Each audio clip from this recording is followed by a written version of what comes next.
The coffee maker's final gurgle echoed through the meridian's edge like a death rattle, which Sarah Voss found oddly appropriate given that she'd been nursing the same cup for 3 hours while staring at protein sequences that made about as much sense as her grandmother's knitting patterns.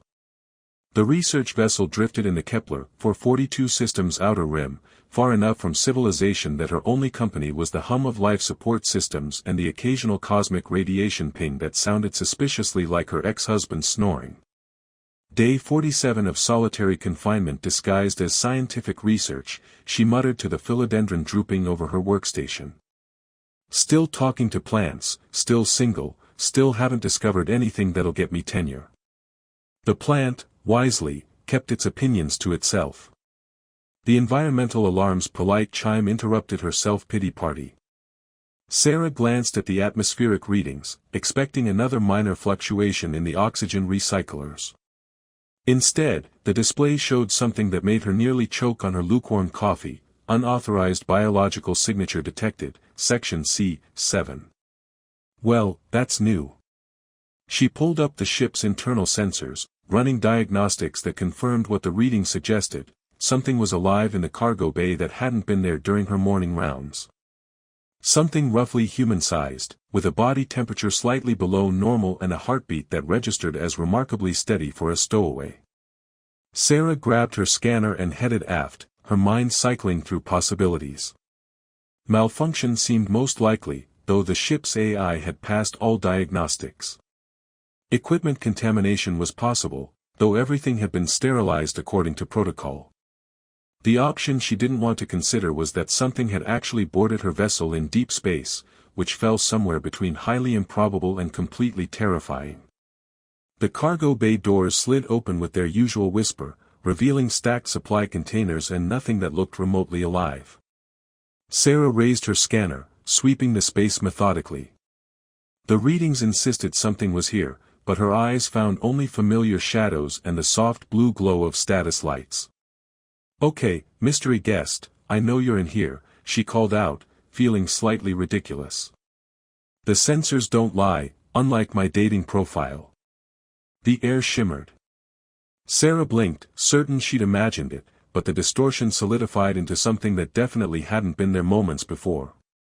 A woman materialized as if stepping through invisible curtains, her form resolving from transparency to solid reality in a way that made Sarah's brain temporarily forget how physics worked. The stranger stood with casual confidence, as if appearing from thin air was perfectly normal. She was tall, perhaps 6 feet, with auburn hair that caught the bay's lighting and skin that seemed to hold a subtle luminescence. Her clothing appeared to be made from some kind of adaptive fabric that shifted between colors like oil on water. But what made Sarah's breath catch weren't the obvious signs of advanced technology, it was the woman's ears, elongated and gently pointed, extending perhaps 3 inches beyond what human anatomy would allow. "Your coffee smells terrible," the woman said, her voice carrying an accent Sarah couldn't place. "Is poisoning yourself part of human research methodology?" Sarah's scanner clattered to the deck. You're not human." "Astute observation. Your species' reputation for pattern recognition appears accurate." The woman's expression remained neutral, but something in her eyes suggested amusement. "I am Lyralii of the Ethani. I have been observing your work." "Observing?" Sarah's voice cracked slightly. "For how long?" 17 of your days. Your habit of narrating your activities to vegetation is puzzling."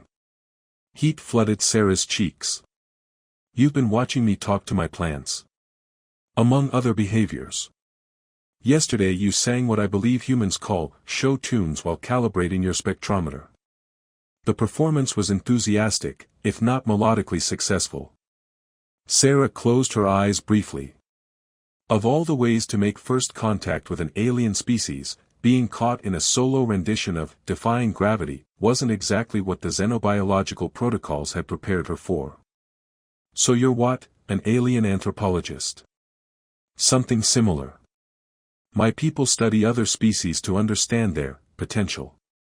The way Lyralii said potential carried implications Sarah wasn't sure she wanted to explore. "And what's your conclusion about humanity?" "Inconclusive. You appear to possess intelligence, yet you voluntarily consume liquid that smells like burnt organic matter and speak to organisms incapable of response. The contradiction requires further investigation. Despite the surreal circumstances, Sarah found herself smiling. The coffee's an acquired taste. And the plants are excellent listeners, they never interrupt or offer unsolicited advice about my research methods. Unlike present company. I didn't say that. Sarah bent to retrieve her scanner, grateful for the moment to process what was happening. An actual extraterrestrial was standing in her cargo bay, critiquing her beverage choices and inadvertently roasting her social life. Can I ask why you're revealing yourself now? 17 days of invisibility suggests you prefer the observation-only approach. Lyralii moved closer, her steps silent against the deck plating. My mission parameters have evolved. Direct interaction has become necessary. Meaning your species presents variables my people did not anticipate. Emotional responses that affect decision-making in ways our models cannot predict. Lyralii gestured toward Sarah's workstation, visible through the open bay doors. You have been alone for weeks, yet you maintain elaborate social behaviors with inanimate objects. You express frustration with your work, yet continue pursuing it with what can only be described as passion. These contradictions require clarification. Sarah laughed, the sound echoing off the cargo containers. You're studying human emotions by watching me have conversations with houseplants and singing Disney songs at laboratory equipment. The methodology is admittedly imperfect. Imperfect? I'm basically the poster child for dysfunction. I talk to plants because they don't judge my life choices, and I sing show tunes because nobody's around to hear me butcher them. If you want to understand human emotion, you probably need a better sample size. Lyralii tilted her head, those distinctive ears catching the light. You suggest your emotional responses are atypical? Let's just say I'm not exactly representative of peak human social evolution. Interesting. My observations suggested your behaviors were within normal parameters for your species. Sarah stared at her. That's either reassuring or deeply concerning. Both assessments may be accurate. The environmental systems hummed around them as Sarah tried to process the situation. An alien had been secretly studying her for over 2 weeks, concluded that talking to plants and impromptu musical numbers were normal human behavior, and somehow reached the decision that direct contact was necessary to understand emotions. So what happens now? Sarah asked. Do you probe my brain, take me to your mothership, ask me to speak for all humanity? Nothing so dramatic. I propose continued observation with voluntary participation. You continue your research, I continue mine. The arrangement could be mutually beneficial. How do you figure? Lyralii's expression shifted slightly, revealing what might have been curiosity. Your work involves studying alien microorganisms. I am studying you. Perhaps we can exchange insights. Sarah considered this. The rational part of her mind screamed that fraternizing with unknown alien entities violated every protocol in the book. The scientist in her pointed out that this was a once-in-a-lifetime opportunity to study an actual extraterrestrial. The lonely part of her, which had been growing stronger with each day of isolation, noted that Lyralii was the first person, alien or otherwise, to have a conversation with her in weeks that didn't involve mission reports or supply requisitions. What exactly would this arrangement involve? I observe your behaviors in natural settings. You answer questions about emotional responses and decision-making processes. In exchange, I provide information about Ethani science and technology that might benefit your research. And your people are okay with this level of contact? Something flickered across Lyralii's features. Too quick to interpret, but definitely not the neutral confidence she displayed before. My people trust my judgment regarding optimal research methodologies. Sarah suspected there was more to that answer, but the opportunity was too significant to examine too closely. All right, but I have conditions. State them. First, no more invisible stalking. If we're doing this, we do it openly. Second, you help me understand how your cloaking technology works. The physics alone could revolutionize human understanding of light manipulation. Third, you try the coffee before you criticize it. Fair. Lyralii considered this for a moment. The first two conditions are acceptable. The third may prove challenging. Why? Ethani physiology processes stimulants differently than humans. Your coffee may have unintended effects. Sarah grinned. Now I'm definitely curious to see what happens. Your species' enthusiasm for potentially dangerous experiments explains much about your technological development patterns. Hey, you can't make an omelet without breaking a few eggs. Or in this case, you can't establish interspecies cooperation without sharing potentially hazardous beverages. I am beginning to understand why your species concerns my people. 3 weeks into what Sarah had mentally dubbed the weirdest roommate situation in human history, she woke to find Lyralii standing motionless in the observation lounge, staring at the coffee maker with the intensity of someone trying to solve quantum mechanics through pure willpower. Morning, sunshine, Sarah mumbled, shuffling past in her pajamas, a faded Star Trek shirt and flannel pants that had seen better decades. Having a philosophical crisis with the caffeine dispenser. This device produces 17 different variations of the same bitter liquid, Lyralii said without turning around. Yet you select option number 4 every morning without deviation. The consistency suggests ritual behavior rather than preference-based decision-making. Sarah paused in her zombie-like migration toward breakfast. It's called a morning routine, not a religious ceremony. Though the distinction gets blurrier before I've had my coffee. But why option 4 specifically?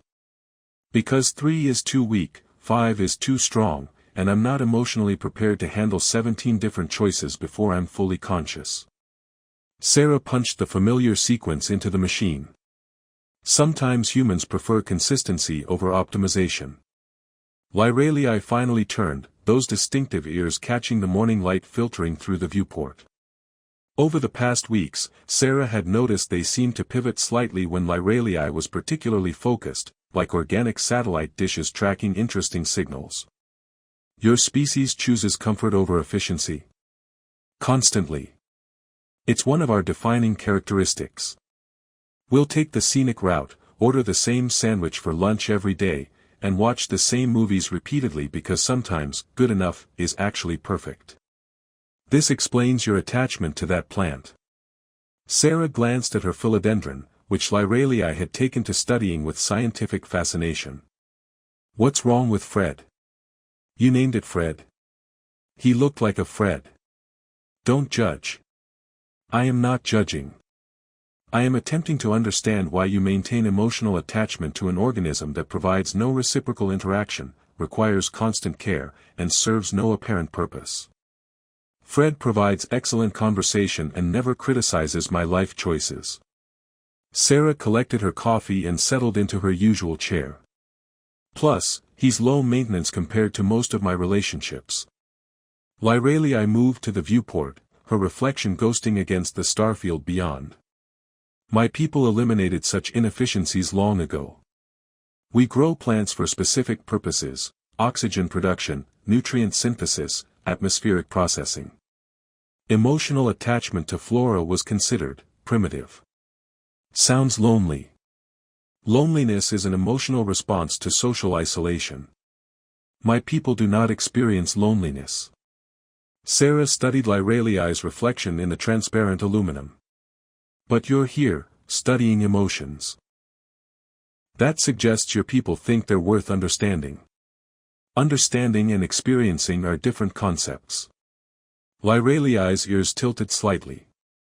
We study emotions the way you might study volcanic activity, as phenomena that occur in nature but pose potential risks to civilization. Ouch. Comparing human feelings to natural disasters seems a bit harsh. The comparison is more accurate than you might prefer. Emotions cause beings to make irrational decisions, prioritize individuals over groups, engage in destructive conflicts over resources that could be shared. Lyralii turned from the viewport. Your species nearly destroyed itself multiple times because of emotional responses, fear, anger, pride. We also created art, music, literature, and comedy because of emotions, Sarah pointed out. Plus, love. Romance. The whole concept of caring about something beyond yourself. These outputs could theoretically be achieved through logical processes.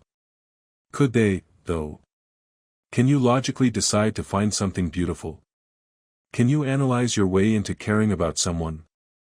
Lyralii paused, and Sarah caught something flickering across her features, uncertainty, maybe, or confusion.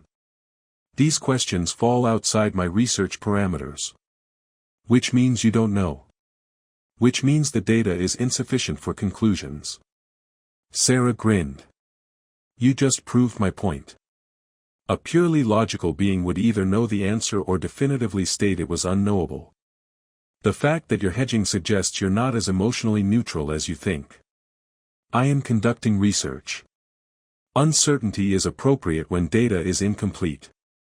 Or when you're starting to question assumptions you've never examined before.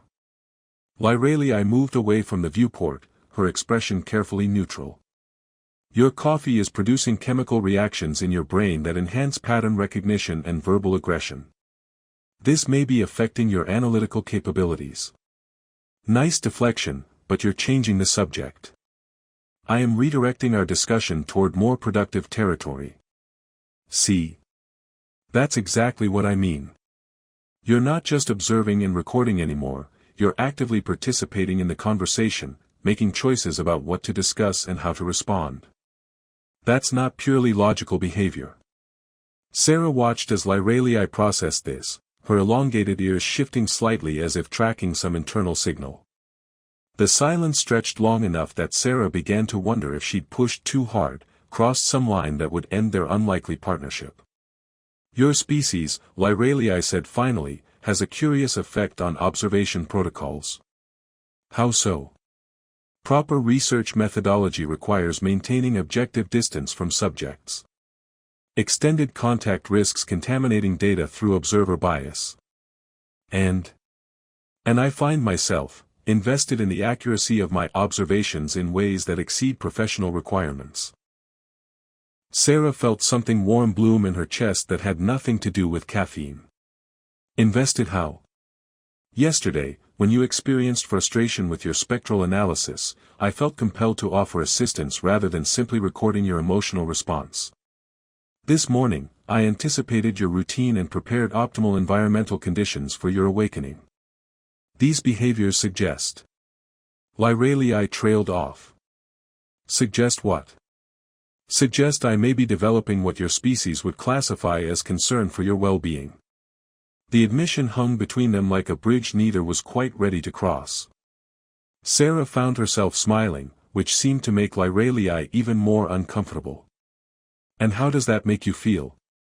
I do not feel. I experience neurochemical processes that influence behavioral patterns. Right. And what are those neurochemical processes telling you about developing concern for my well-being? Lyralii's ears flattened slightly against her head. They are unprecedented. Good unprecedented or bad unprecedented? Unknown. My people have no classification system for these particular neural patterns. Sarah stood and moved to her workstation, pulling up her latest research files. Want to know something funny? I've been studying extremophile bacteria for 6 years, trying to understand how life adapts to impossible conditions. But watching you adapt to human emotion in real time is the most fascinating biological process I've ever observed. You are comparing me to microorganisms.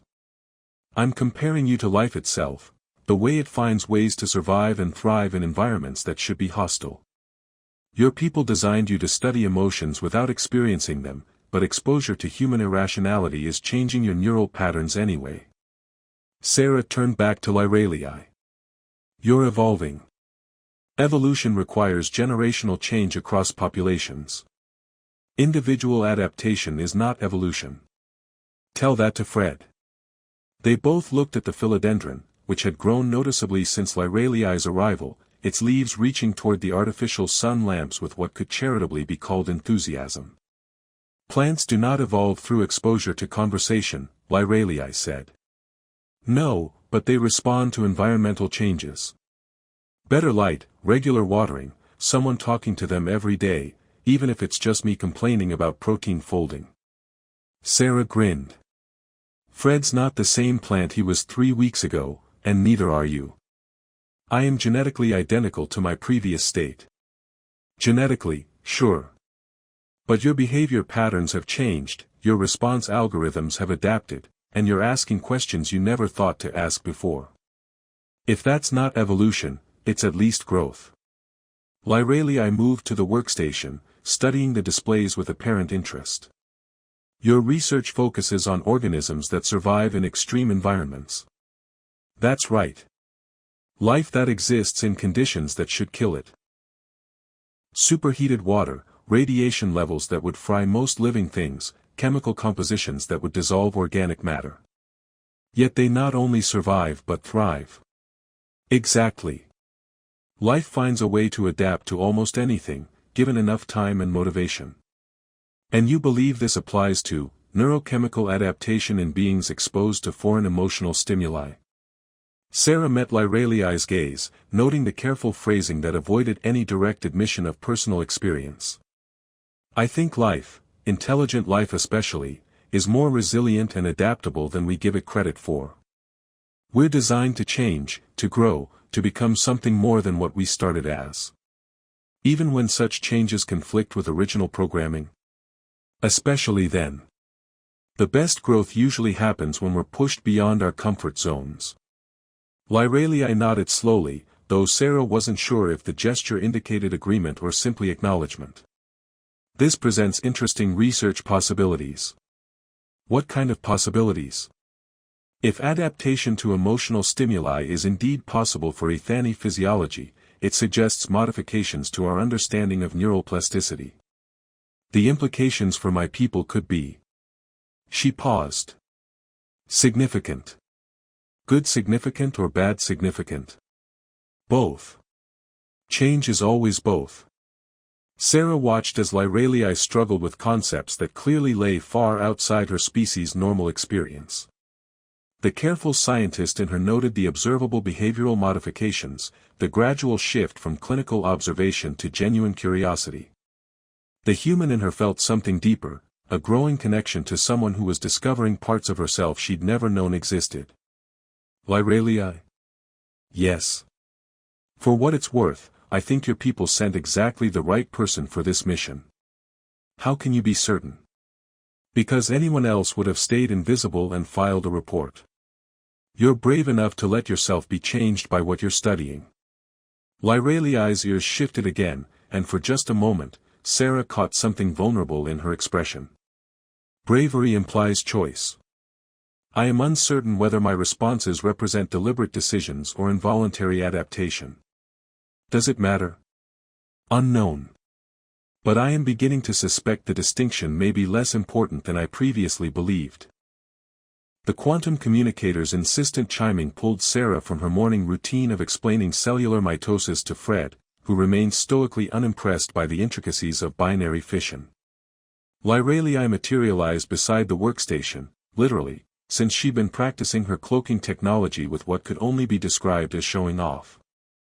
Your people are calling, Sarah said, noting the distinct harmonic pattern that had become familiar over the past month. Same frequency as last time? Yes. They expect status reports every 7 solar cycles. Lyralii's ears flattened against her head in what Sarah had learned indicated stress. The conversations have become challenging. Because you're going native? Because I am failing to provide data that conforms to expected parameters. Lyralii activated the communicator with a gesture that made the air shimmer. My superiors find my reports increasingly incomprehensible. The holographic display flickered to life, revealing 3 ethani figures whose ears were even more pronounced than Lyralii's, giving them an ethereal, almost mythical appearance. They spoke in a language that sounded like wind chimes having a philosophical debate, while translation algorithms scrolled text across Sarah's screen. Observation Unit Lyralii, the center figure intoned, your recent transmissions contain significant deviations from standard reporting protocols. I am adapting my methodology to better understand the subjects, Lyralii replied in English, which made all three superiors exchange glances that suggested deep concern. You are communicating in the subject's primitive linguistic system. The language facilitates more accurate data collection. Explain the meaning of your previous report's conclusion. Human emotional responses demonstrate adaptive advantages that may require paradigm revision. Lyralii glanced at Sarah, who was trying to look invisible while being completely fascinated. Preliminary observations suggest human emotional capacity serves functions beyond the irrational behaviors we predicted. Elaborate. Emotional attachment motivates subjects to exceed normal performance parameters. The human Sarah achieves superior research outcomes when her work serves purposes beyond personal advancement, specifically, when she believes her discoveries might benefit others. Sarah blinked. She hadn't realized Lyralii had been tracking her productivity metrics. This confirms emotions compromise logical decision-making, the left figure stated. No. It suggests emotions can enhance performance when properly channeled. Sarah's attachment to her research, what humans term passion, drives her to work longer hours, explore unconventional approaches, and persist through obstacles that would cause purely logical beings to abandon inefficient projects. The three superiors consulted in rapid chimes that made Sarah's teeth ache. Finally, the center figure spoke again. Your objectivity has been compromised. You demonstrate inappropriate attachment to your research subject. I demonstrate enhanced understanding through direct observation, Lyralii corrected, though her voice carried an edge Sarah had never heard before. You will terminate current protocols and return for neural recalibration. The silence that followed felt like vacuum, absolute and suffocating. Sarah watched Lyralii's face cycle through micro-expressions too quick to catalog, settling finally on something that looked suspiciously like defiance. I require additional time to complete my analysis. Negative. Transport vessel dispatches within 2 solar cycles. Prepare for extraction. The communication ended with a harmonic crash that made the coffee maker protest with sympathetic vibrations. Lyralii stood motionless, staring at the empty display while Sarah processed what she'd just witnessed. Neural recalibration doesn't sound like a vacation package, Sarah said finally. It is a procedure to eliminate adaptive responses that interfere with optimal function. Lyralii's voice carried no emotion, but her ears remained flattened. They will restore my original neural patterns. They'll erase what you've learned here. Yes. Including your concern for my well-being? Yes. Sarah felt something cold settle in her stomach. So in 2 days, you'll be back to thinking emotions are volcanic disasters waiting to destroy civilization. I will be restored to proper ethanic cognitive function. That's not an answer. Lyralii turned from the communicator, her expression carefully neutral. It is the only answer that serves logical purpose. Bullshit. The profanity seemed to startle Lyralii more than the quantum communication had. Excuse me. You heard me. That's complete bullshit, and you know it. Sarah moved closer, noting how Lyralii's ears swiveled to track her movement. You're scared. I do not experience fear. You're terrified that going back means losing everything you've discovered about yourself. You're afraid that neural recalibration will turn you back into someone who thinks caring about other people is a design flaw. These concerns would be illogical. Yes, they would be. They'd also be completely human. Sarah reached out and touched Lyralii's arm, the first physical contact they'd shared since the awkward handshake on day 1. And that's what's really scaring you, isn't it? That you're becoming something your people don't have a category for. Lyralii looked down at Sarah's hand on her arm, her expression shifting through several configurations before settling on something that might have been wonder. Physical contact produces measurable neurochemical responses. Is that your way of saying it feels good? It is my way of avoiding terminology that implies emotional states I am not supposed to possess. Sarah laughed, which made Lyraliai's ears perk up slightly. You know what I love about you? You're the most emotionally honest person I've ever met, even when you're trying to be completely logical. Emotional honesty is a contradiction in terms. No, it's the only kind of honesty that matters. Logic can be manipulated, facts can be interpreted, but emotions don't lie. They just are. Sarah squeezed Lyraliai's arm gently. And right now, what you're feeling is real, whether your people have words for it or not. What am I feeling? The question came out smaller than Lyraliai probably intended, vulnerable in a way that made Sarah's chest tighten. I think you're feeling like you found something precious and someone's trying to take it away. The something being the ability to care. To form connections. To experience wonder and curiosity and maybe even. Sarah paused, suddenly aware they were approaching territory neither of them had mapped. Maybe even affection. Lyraliai's ears tilted forward, and Sarah realized she was holding her breath. Affection for what? For me. For Fred. For this weird little life we've built together on a research vessel in the middle of nowhere.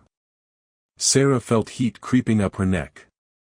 For the person you're becoming when you let yourself feel things. And if I am experiencing these affections, then you have to decide if they're worth fighting for.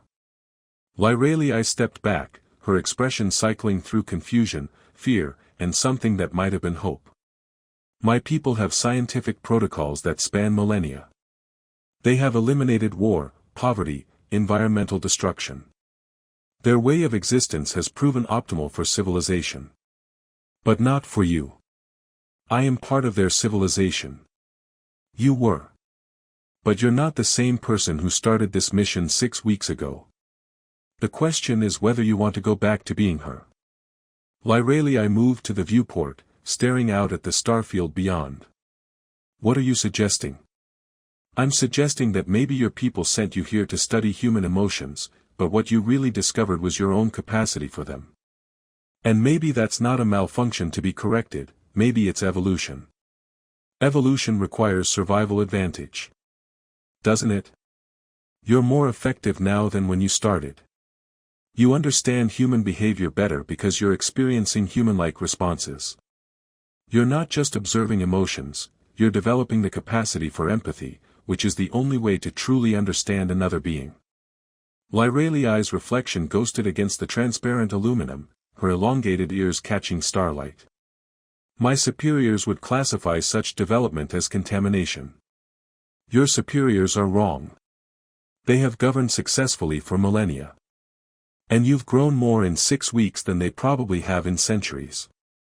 Sarah joined her at the viewport. Growth requires risk. Your people eliminated risk by eliminating emotions, but they also eliminated the possibility of becoming something greater than what they started as. What if becoming something greater requires abandoning everything I was? What if it doesn't? What if it just requires integrating the old with the new? Sarah smiled. You're still brilliant, still logical, still capable of incredible analytical thinking.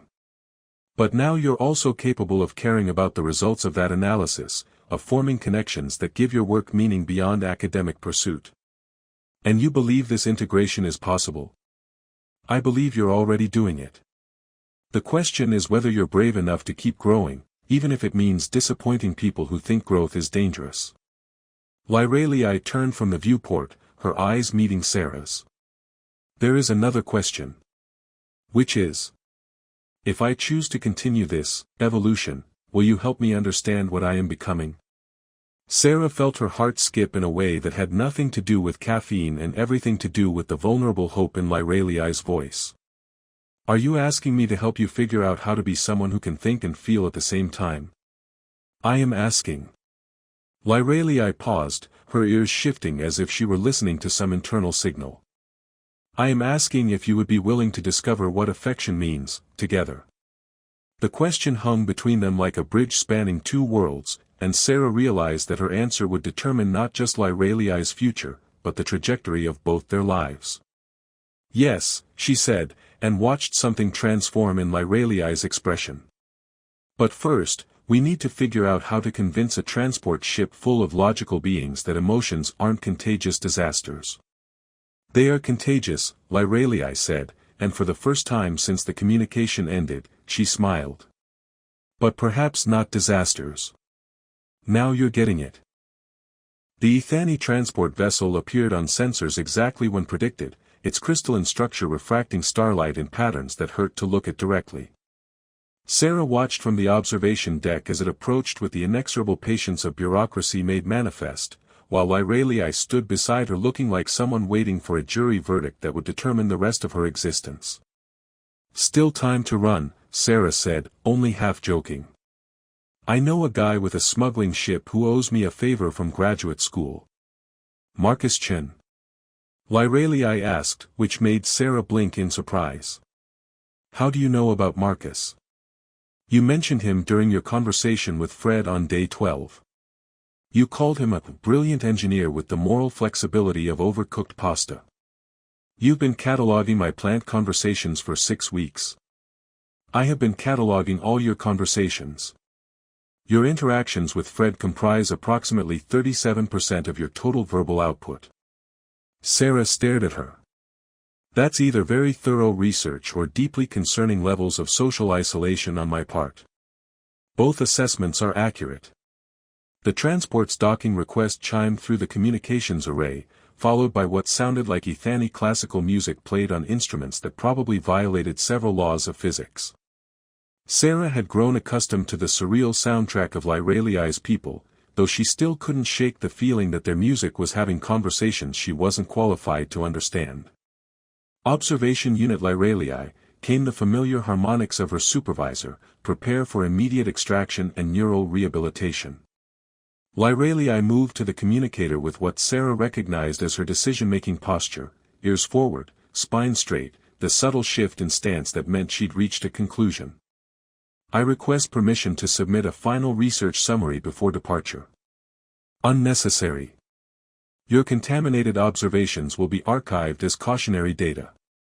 My observations are not contaminated. They are comprehensive. The pause that followed felt like the universe holding its breath. Finally, explain. Lyralei glanced at Sarah, who nodded encouragingly and tried to project confidence she didn't entirely feel. I have successfully integrated emotional capacity with logical function. The combination enhances rather than compromises analytical ability. Impossible. Emotional responses interfere with rational decision-making. Incorrect. Emotional responses provide additional data streams that improve decision-making when properly calibrated. Lyralei's voice carried new authority, the confidence of someone who had tested a hypothesis and found it valid. I propose demonstrating this integration rather than submitting to neural recalibration. Demonstration how? Sarah watched Lyralei take what humans would call a deep breath, though Ethani physiology probably processed oxygen differently. I propose answering a question that has puzzled Ethani philosophers for generations using combined logical and emotional analysis. The silence stretched long enough for Sarah to wonder if the communication had failed. Finally, state your question. Why do some species choose individual attachment over collective optimization? Why do beings form pair bonds, family units, and friendships that serve no apparent survival advantage and often require personal sacrifice? These behaviors represent evolutionary malfunctions. No. They represent evolved strategies for information sharing, resource distribution, and collaborative problem-solving that exceed the capabilities of purely logical collectives. Lyralei's ears pivoted slightly toward Sarah. Emotional attachment motivates beings to share knowledge freely, to sacrifice personal advancement for mutual benefit, and to persist through challenges that would cause logical individuals to abandon collaborative efforts. Emotion clouds judgment. Emotion provides context for judgment. Without emotional data, logical beings cannot accurately assess the full spectrum of outcomes for complex decisions. They lack the motivational frameworks necessary for sustained cooperative behavior. Sarah found herself smiling despite the gravity of the situation. Lyralei was essentially arguing that feelings made you smarter, using logic to defend the value of emotions. It was either brilliant or completely insane, possibly both. Your hypothesis requires empirical support, came the response. I offer myself as evidence. My analytical capabilities have improved since developing emotional capacity. My understanding of human behavior exceeds all previous HFY research because I can now comprehend the motivational structures underlying their actions. And how do you propose to maintain logical function while experiencing emotional states? Lyralii looked directly at Sarah, her expression carrying warmth that hadn't existed 6 weeks ago. Through integration rather than elimination. Emotions provide data, logic processes that data. Neither function alone produces optimal results. This integration, you believe it can be replicated? I believe it represents the next stage of HFY evolution. We have optimized logic to its maximum potential. Further advancement requires incorporating emotional intelligence. The transport's docking clamps engaged with a sound like crystal wind chimes having an argument. Sarah watched Lyralii's reflection in the viewport and saw someone who had fundamentally changed from the person who had materialized in her cargo bay weeks ago. Observation Unit Lyralii, you will report for immediate evaluation.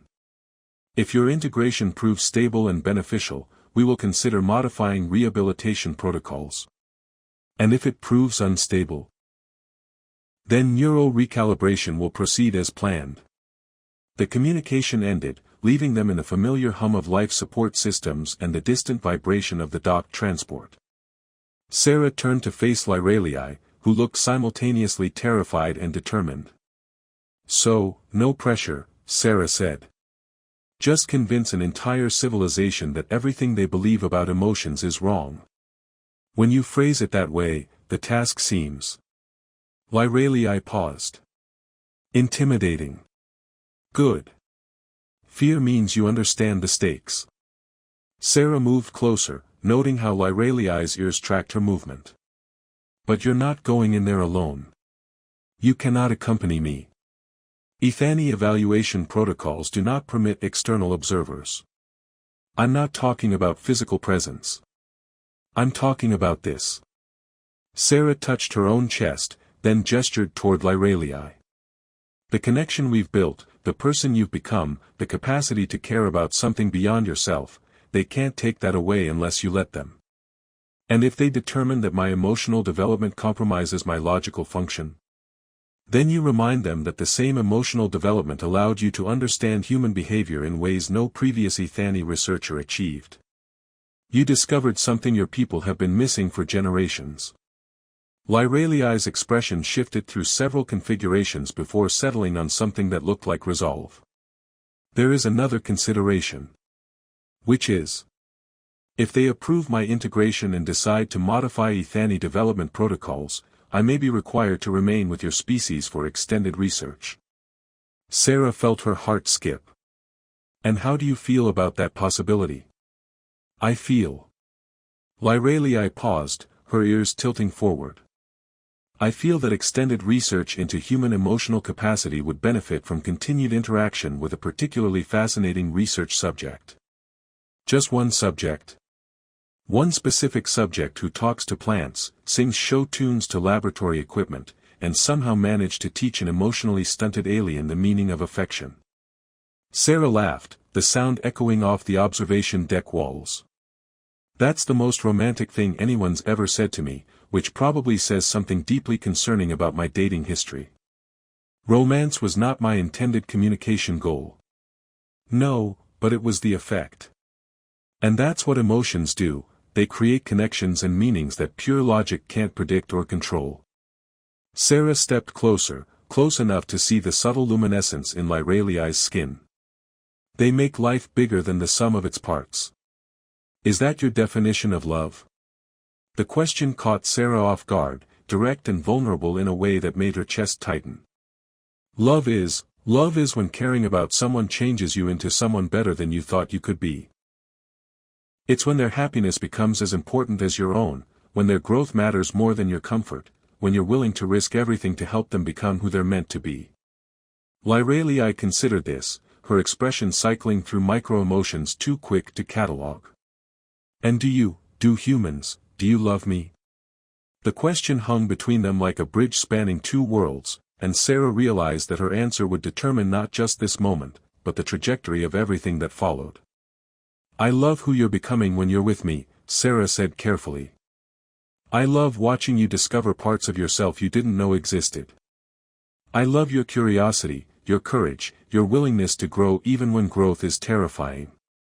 But I also love who you were before you met me, the woman brave enough to risk everything to understand something completely foreign." Lyreliai's eyes widened, her ears shifting forward in what Sarah had learned indicated intense focus. "That is not a binary response. Love isn't binary.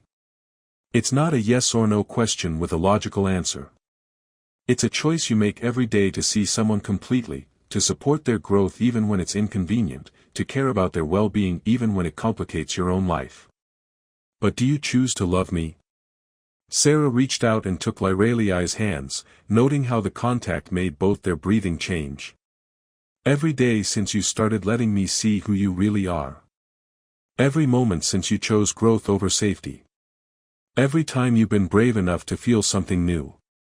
Lyreliai's response was interrupted by the transport's communications system announcing her required appearance for evaluation. She looked toward the docking bay, then back at Sarah, her expression carrying a mixture of determination and something that might have been hope. "If they approve my integration." "When they approve it," Sarah corrected. "You're going to blow their minds with how amazing thinking and feeling can be when they work together. When they approve it, will you continue helping me understand this thing called love?" Sarah smiled, feeling warmth bloom in her chest that had nothing to do with coffee and everything to do with possibility. "I can't think of anything I'd rather do. Though fair warning, humans are terrible at explaining emotions. We mostly just bumble through them and hope for the best." "Then we will bumble together," Lyreliai said, and for the first time since Sarah had known her, she laughed, a sound like music discovering itself for the first time. 6 months later, Sarah received approval for the first joint Ethani human research station, with Lyreliai as primary liaison for emotional integration studies. The official reports described breakthrough discoveries in interspecies cooperation and advanced emotional intelligence protocols. The unofficial reports noted that the station's xenobiologist had been observed having lengthy conversations with an expanded botanical collection, while her Ethani partner had developed an inexplicable fondness for terrible coffee and show tunes. Fred, now occupying an entire wall of the new station's observation deck, remained an excellent listener and never judged anyone's life choices. Some things, Sarah reflected while watching Lyreliai teach a group of young Ethani researchers how to appreciate music through emotional resonance rather than mathematical analysis, were too important to evolve away from. Love, it turned out, was definitely one of them.